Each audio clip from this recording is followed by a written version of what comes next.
Hello students. So today we are going to discuss about elementary operations और आप उसको transformation भी बोल सकते हैं, transformation of A matrix.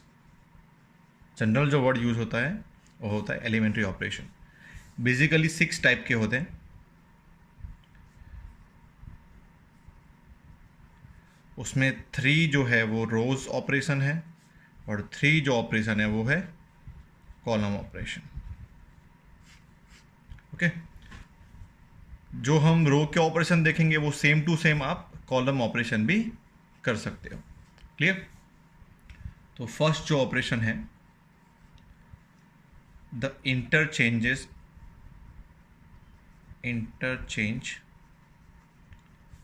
Of any two रोज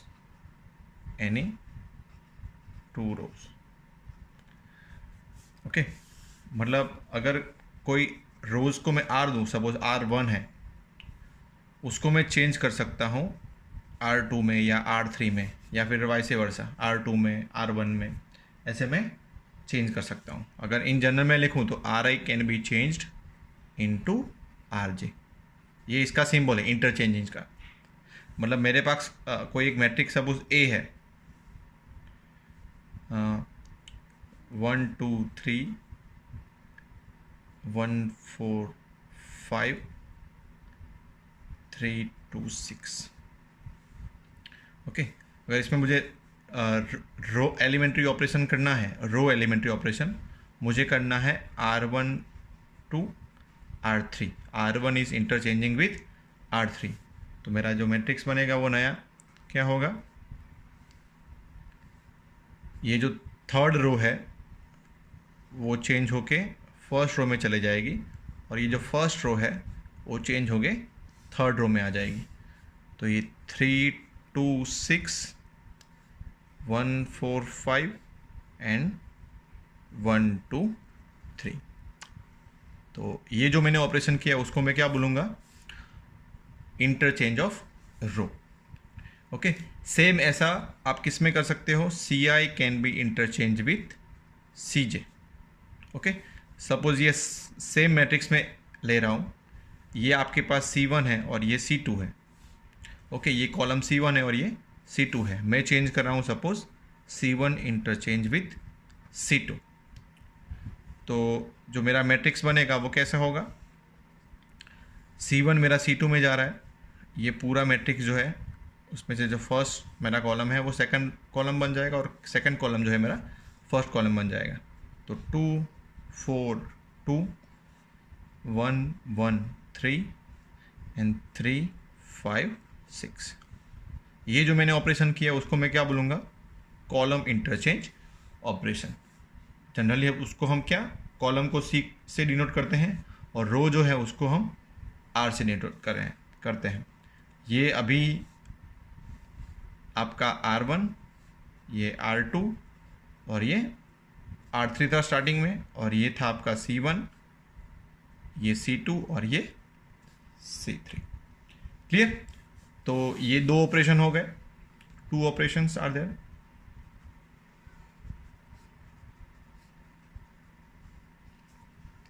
उसके बाद सेम जो सेकंड ऑपरेशन मेरा है, multiplication of the elements of any row और column by a real number. Okay, और रियल नंबर कैसा होगा, नॉन ज़ीरो, क्योंकि ज़ीरो से मल्टीप्लाई करूँगा तो सब वैल्यू क्या हो जाएगी, ज़ीरो। ओके, तो इसको अगर मुझे डिनोट करना है तो मैं कैसे डिनोट करूँगा, सपोज मैं रो ऑपरेशन कर रहा हूँ तो Ri वो चेंज होके क्या हो जा रहा है, KRi। ओके, किसी भी रो को मैं मल्टीप्लाई कर रहा हूँ रियल वैल्यूड नंबर के और उसको चेंज करके के आर आई कर रहा हूँ। Okay, suppose let us take an example. ये आपके पास एक मैट्रिक्स है 2 3 4 1 2 3। ओके, इसमें आपके पास 2 रोज हैं, तो I am multiplying R1 with 2। तो जो मेरा नया मैट्रिक्स बनेगा, वी विल गेट R1 को मैंने 2 से मल्टीप्लाई किया, तो यहाँ पे 4, यहाँ पे 6 और यहाँ पे 8। R2 will be as it is 1 2 3। First row को मैंने 2 से मल्टीप्लाई किया। ऐसे ही सेम C1 को भी आप किसी भी वैल्यू से मल्टीप्लाई कर सकते हो। 1/2 C1, कोई भी रियल नंबर आप ले सकते हो। 1/2 मतलब मैंने 1/2 से मल्टीप्लाई किया, या फिर आप ऐसे भी बोल सकते हो मैंने 2 से डिवाइड किया। तो C1 मतलब ये मेरा कॉलम C1 है। तो मुझे जो नया ये ऑपरेशन करने के बाद क्या मिलेगा, वी गेट, इसको 2 से 1/2 से मल्टीप्लाई करना है, तो ये 1, ये 3/2 और ये 2, सॉरी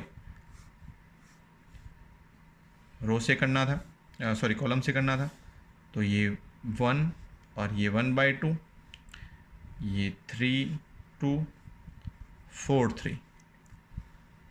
ओके, रो में चेंज नहीं है, कॉलम में चेंज है। तो ये C1 को मैंने 2 से डिवाइड किया। तो ये आपका ऑपरेशन हो गया, multiplication of the elements of any row और कॉलम। ये आपका सेकंड ऑपरेशन, जिसमें 2 ऑपरेशन इंक्लूडेड है, 1 with row and 1 with column. जो थर्ड आपका ऑपरेशन है वो है the addition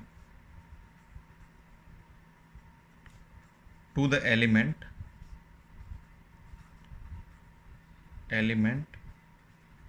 of any row और column the corresponding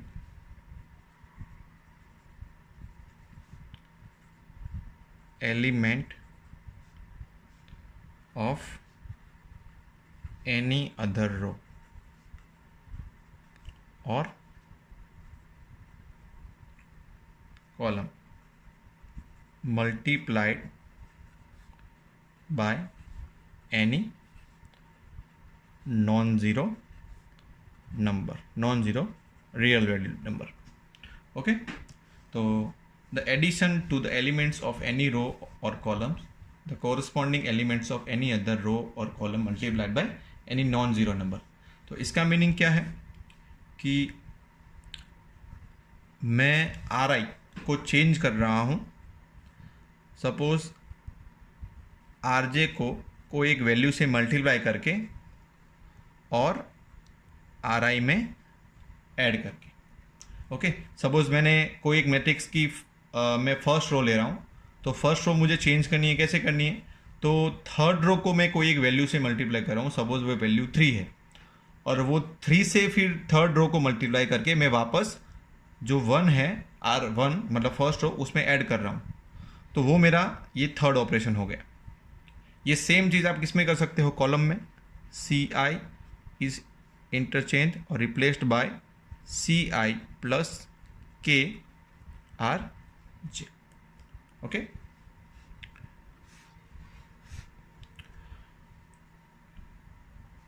late us take an example कि मेरे पास सपोज एक मैट्रिक्स है A 2 4 6 8। ओके, तो मैं क्या कर रहा हूँ, मेरे पास R1 एंड R2 है, तो R1 को मुझे रिप्लेस करना है बाय मल्टीप्लाइंग 1/2 R2 और फिर R1 में ऐड करना है। ये मैंने क्या किया, R2 जो मेरी है ये मेरी R2 हो गई, इसको मुझे 1/2 से डिवाइड करना है, तो 1/2 से डिवाइड करूँगा तो ये क्या आ जाएगा 3, और ये मतलब 2 से डिवाइड करूँगा तो ये 3 आ जाएगा और ये 4 आ जाएगा। अभी ये जो वैल्यू आई वो मुझे ऐड करनी है किस में, इसमें R1 में। और कैसे, जो कोरस्पॉन्डिंग है वो आपको ध्यान में रखना है कि ये जो फर्स्ट एलिमेंट है वो यहाँ पे ही ऐड होगा, ये सेकेंड एलिमेंट उसके ऊपर का जो है उसमें ऐड होगा। मतलब जो लाइन्स है वो सीक्वेंस आपको फॉलो करना है, ये लाइन में ही ऐड होगा, ये लाइन में ही ऐड होगा। तो ये जो वैल्यू आएगी इसकी आफ्टर मल्टीप्लाइंग वो आपको इसमें ऐड करनी है, ये जो वैल्यू आई वो 4 में ऐड करनी है, इसीलिए जो वर्ड है कोरस्पॉन्डिंग वो यूज़ हुआ है। तो जो मेरा नया मैट्रिक्स बनेगा वो क्या होगा, R1 में मतलब 6 divide by 2 that is 3, 2 + 3 that will be 5, 8 divide by 2 that is 4, 4 + 4 that is 8, और ये एज इट इज। ओके, ये वैल्यू आप नेगेटिव भी ले सकते हो, मतलब -2 से मल्टीप्लाई करके आप इसमें ऐड किया तो आप उसको क्या बोलोगे, उसका भी एक एग्जांपल ले लेते हैं। सपोज आपके पास एक मैट्रिक्स है 1 2 एंड 2 4, तो मैं कॉलम ले रहा हूँ इस पर, तो C1 को मैं रिप्लेस कर रहा हूँ या फिर C2 को रिप्लेस कर रहा हूँ, C1 को -1 से मल्टीप्लाई करके ऐड कर रहा हूँ, C1 को -1 से मल्टीप्लाई करके ऐड कर रहा हूँ। इसको मैं ऐसे भी लिख सकता हूँ C2 - C1। ओके, तो ये मेरा C1 है और ये C2 है। तो C2 में मुझे चेंज करना है, मतलब C1 को मुझे -1 से मल्टीप्लाई करना है पहले। ओके, तो मेरे पास क्या मिलेगा मुझे, ये A जो है वो चेंज हो जाएगा, ये 1 और 2 इसको मुझे -1 से मल्टीप्लाई करना है और इसमें ऐड करना है, या फिर ऐसे बोलो कि 1 से मल्टीप्लाई करके इसमें से सब्सट्रैक्ट करना है, दोनों सेम चीज़ है। तो इसको -1 से मल्टीप्लाई करूँगा तो ये -1 हो जाएगा, -1 फिर इसमें ऐड करूँ तो 2 - 1 यहाँ पे 1 आ जाएगा। यहाँ पे क्या है 2 को मल्टीप्लाई करूँगा -1 से तो -2, और इसमें से ऐड करूँगा तो 4 - 2, तो क्या हो जाएगा 2। ये मेरा नया मैट्रिक्स। क्लियर। इसके बाद the most important topic that is invertible matrix.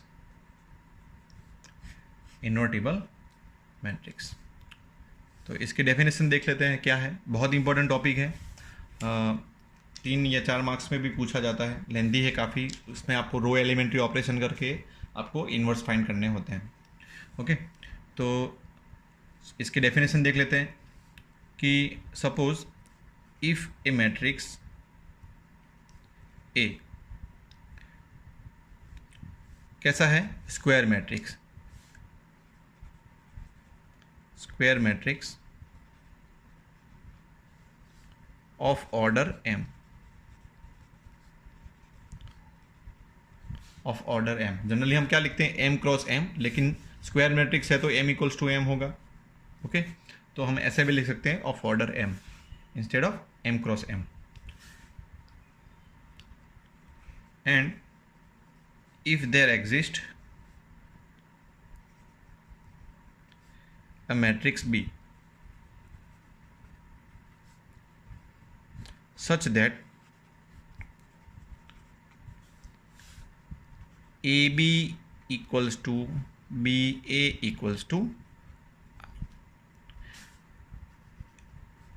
AB equals to BA, हमने देखा था कि कॉम्यूटेटिव लॉ मल्टीप्लिकेशन में फॉलो नहीं होता, लेकिन अगर ऐसा हो AB equals to BA मिले और उसका आंसर क्या मिले आपको, आइडेंटिटी मैट्रिक्स। क्या मिले, identity matrix of same order of course. तो जो B आपको मिला उसको हम क्या बोलेंगे, इनवर्स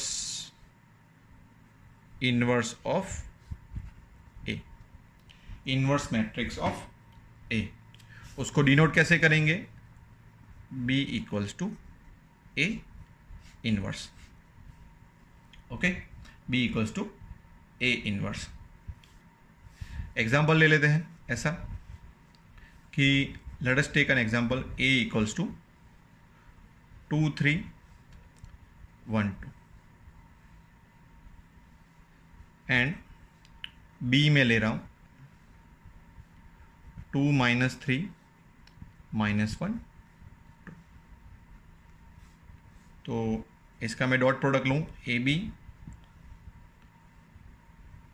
2 3 1 2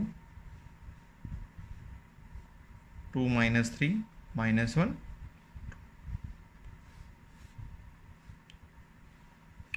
तो 2 into 2 4 3 into -1 3 2 into -3 -6 3 into 2 6 1 into 2 2 2 -1 -2 1 into -3 -3 2 into 2 +4। तो आपको ये क्या मिला answer 1 0 0 1।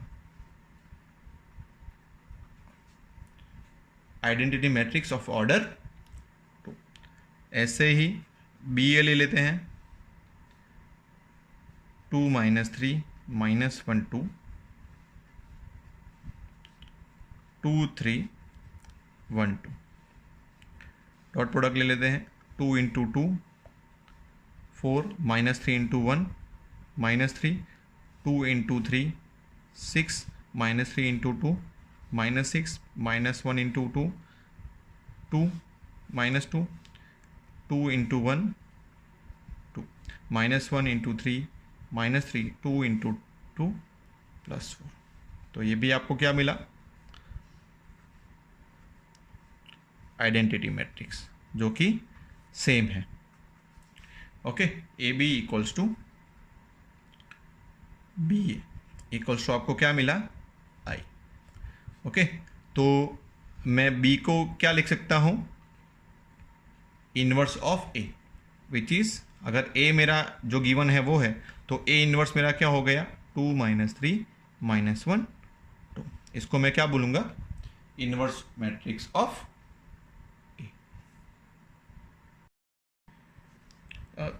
theorem of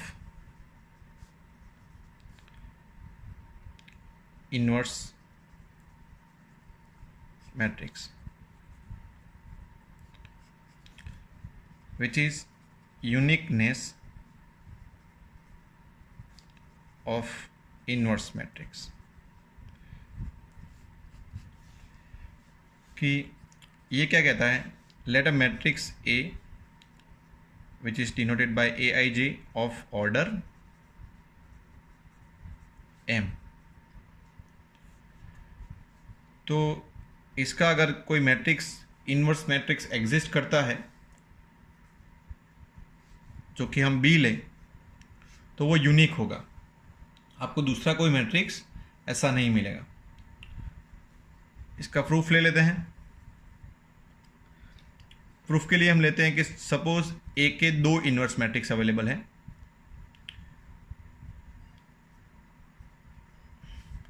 and let B and C are inverse of A. तो हमने आगे क्या देखा कि A B equals to B A equals to I होगा। ऐसे ही क्या होगा A C equals to C A equals to क्या होगा आई। क्लियर? हमको पता है कि अगर मैं बी को आइडेंटिटी मैट्रिक्स से मल्टीप्लाई करूं तो उसकी वैल्यू चेंज नहीं होती, मैट्रिक्स में कोई चेंज नहीं आता। अभी ये आई की जगह पे मैं क्या पुट कर रहा हूं ए सी। ओके, अभी हमको पता है कि एसोसिएटिव लॉ भी इसमें फॉलो होता है मैट्रिक्स के मल्टीप्लिकेशन में। तो ये बी ए को मैं पेयर में लिख रहा हूँ इसकी पेयर छोड़ के, और ये सी मल्टीप्लाई। अभी बी ए की जगह पे मैं क्या पुट कर सकता हूँ आई फ्रॉम द इक्वेशन 1। तो ये आई सी हो गया। एंड वी नो दैट कि कोई भी मैट्रिक्स को आइडेंटिटी मैट्रिक्स से मल्टीप्लाई करो तो आंसर क्या रहता है सेम टू सेम। तो मुझे क्या मिला ultimately, B equals to C। मतलब जो अलग अलग मैट्रिक्स हमने कंसिडर किए थे वो कैसे थे, सेम। तो ये इसका प्रूफ हो गया इन्वर्स मैट्रिक्स का, कि जो हम इन्वर्स है वो कैसा होता है, यूनिक होता है। नेक्स्ट थियरम देखते हैं हम, जो कि है theorem 4।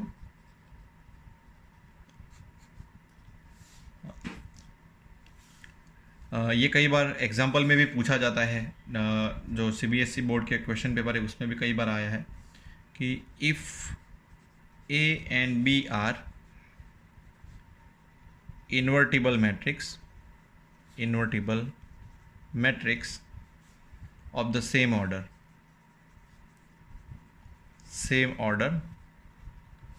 then show that AB whole inverse equals to B inverse into A inverse। अगर AB का डॉट प्रोडक्ट लेके मैं होल इन्वर्स लूँ तो वो मुझे क्या मिलेगा, B inverse into A inverse. ये आपको प्रूफ करना है।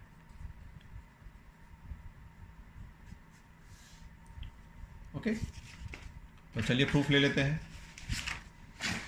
इट इज़ वेरी इजी, और बोर्ड में जो है वो भी काफ़ी बार ये आ चुका है। तो हम क्या करते हैं, पहले LHS ले लेते हैं। वो क्या है, AB inverse. Okay, AB inverse. अभी AB इनवर्स जो है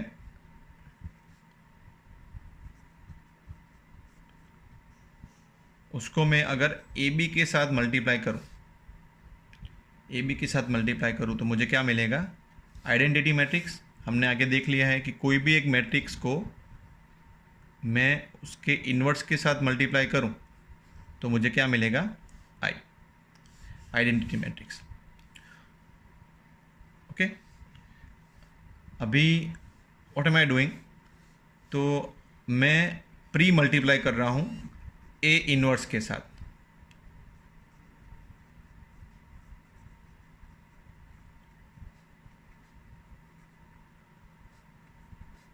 क्या किया मैंने, प्री मल्टीप्लाइंग, क्योंकि इन्वर्स में आप मल्टीप्लिकेशन में आप प्री मल्टीप्लाई करते हो या पोस्ट मल्टीप्लाई करते हो तो दोनों की वैल्यू अलग अलग आती है। Pre multiplying bye A inverse, तो ये A इन्वर्स से मल्टीप्लाई किया मैंने। आगे अभी ये कॉम्यूटेटिव एसोसिएटिव लॉ जो है वो यूज़ करता हूँ, A इन्वर्स इंटू A, इसको पैर में ला देता हूँ और B को मैं अलग लिख देता हूँ। तो AB inverse equals to A inverse into I, क्या होगा, A इन्वर्स होगा, A इन्वर्स इंटू I क्या होगा, मुझे वही का वही मैट्रिक्स मिलेगा। इसकी वैल्यू क्या होगी, A inverse into A, I हो जाएगा, into B, AB whole inverse equals to A inverse.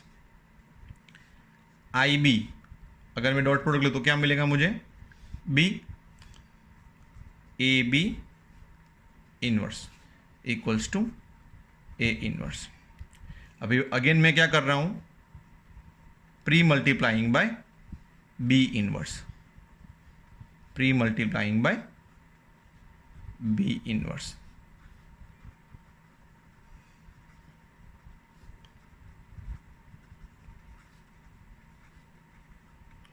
B inverse, तो अगेन ये क्या हो जाएगा, I हो जाएगा, AB inverse equals to B inverse A inverse. कोई भी मैट्रिक्स को मैं I से मल्टीप्लाई करूंगा तो मुझे क्या मिलेगा, AB whole inverse equals to B inverse, hence prove. ये LHS लेने की रिक्वायरमेंट नहीं थी, you can prove directly. Clear. तो नेक्स्ट वीडियो में हम इन्वर्स कैसे फाइंड करते हैं बाय एलिमेंट्री ऑपरेशन वो देखेंगे, बहुत इंपॉर्टेंट है, इसलिए मैं उसका एक सेपरेट अलग से वीडियो बनाऊंगा। इसमें आप थोड़ा होमवर्क कर दीजिएगा, एक्सरसाइज जो है। नेक्स्ट वीडियो में हम इन्वर्स कैसे फाइंड करेंगे वो देखेंगे।